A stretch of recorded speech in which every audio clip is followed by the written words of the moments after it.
misalnya di masjid nih, ya siapa misalkan ya, eh Sawir lagi ngobrol nih sama Patra nih di masjid berdua. Nah, tiba-tiba masuk Seva nih, Seva masuk masjid. Ini jam 8 jam 9 itu misalkan nggak ada sekolah. Seva ngeliat nih ada Musawir sama Patra lagi ngobrol di masjid. Nah, timbul keinginan. Nah, emang datang ke masjid niatnya untuk sholat duha misalnya. Ya, tapi timbul keinginan yang lebih dibanding sholat duha. Ya, misalkan, wah di belakang saya lagi ada teman-teman saya nih.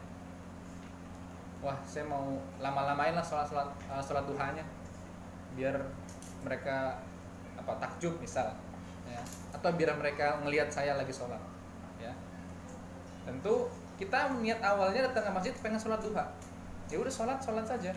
Tapi ketika ada orang lain yang melihat, nah itu setan bisikin tuh, wahai Seva, ya kan, panjangin rokaatnya, ya kan, bukan panjakin jadi 5 rokaat bukan, ya 2 ya. Seva panjangin bacaannya, rukuknya, sujudnya. Yang contoh doang Seva ya, jangan nangis ya. contoh. Saya yakin Seva nggak begitu ya. Saya yakin anak dari sunnah juga nggak begitu. Ini contoh saja. Kenapa? Tadi untuk memberikan misal kenapa ibadah lain itu terdapat sisi riyanya. Atau apapun yang lain. Misal ya tadi ya sholat duha. Tapi gini, seringkali memang ibadah sunnah yang terdapat riya itu ya. Meskipun ada kalanya ibadah wajib juga demikian. Tapi kan ibadah wajib sepertinya ya sudah, kita emang ingin menggugurkan kewajiban. Misalkan kita sholat duhur gitu kan, ada teman ngelihat juga, ya udah sama sholat duhur gitu, nggak peduli dia mau ngelihat mau enggak, ini saya sholat duhur, sulit ya. Tapi kalau ibadah sunnah, nah, biasanya riyanya lebih besar. Ibadah lain misalnya apa ya, bayar zakat misalkan gitu ya.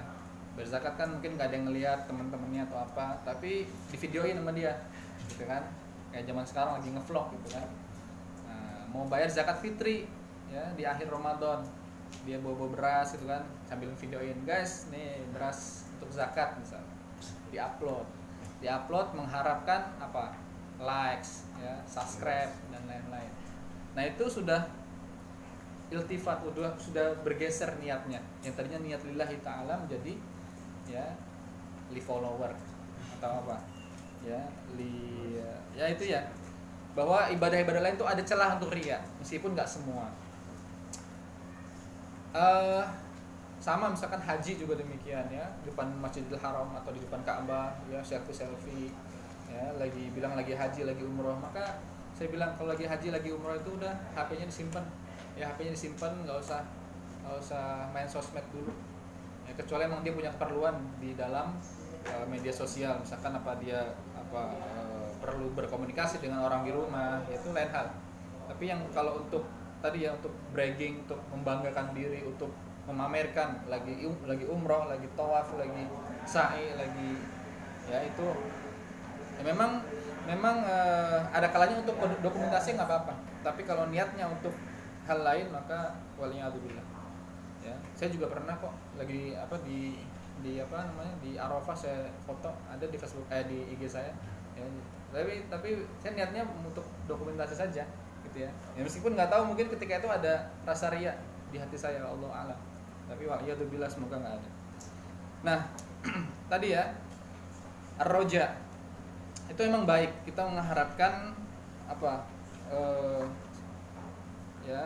pahala dari Allah. Tadi belum terusin ya, kenapa siang nggak ada riyanya ya. Itu tadi karena kita ketika sahur, kita berangkat sekolah, berangkat kerja, kan nggak ada yang tahu kita lagi ibadah, nggak ada yang tahu kita lagi puasa ya. Kita meeting sama orang biasa saja, kita ketemu bos, kita ketemu guru, ketemu dosen biasa saja, nggak ada yang tahu kita dalam posisi ibadah ya. Ya kecuali orang yang pamer-pamer gitu kan, wah saya lagi ngamakan nih, sorry aja saya puasa. Nah itu lain hal, itu ya ada masalah dalam hatinya ya. Orang yang bermasalah hatinya, sakit ya, orang sakit hati dan jiwanya, mamerin ibadah yang nggak ditanya orang. Kecuali kalau dia dipaksa makan atau diminta makan, dia boleh menjawab ini shaim, boleh ya, bukan untuk riya, tapi ya untuk menjelaskan, untuk ya agar orang lain nggak tersinggung. Kenapa kok diajak makan nggak mau? Kenapa kok ditawarin makanan nggak mau? Biar nggak tersinggung, bilang aja ana shaim. Atau gini, kalau dalam hadis orang yang diusilin atau yang diganggu, diusilin gitu ya, bahkan ya idza syatamahu dihina, itu dia nggak mau balas, bilang ana shaim, nggak apa-apa, boleh. Ya, dia nggak mau balas takut pahala puasanya rusak, maka dia bilang ana shaim, nggak masalah.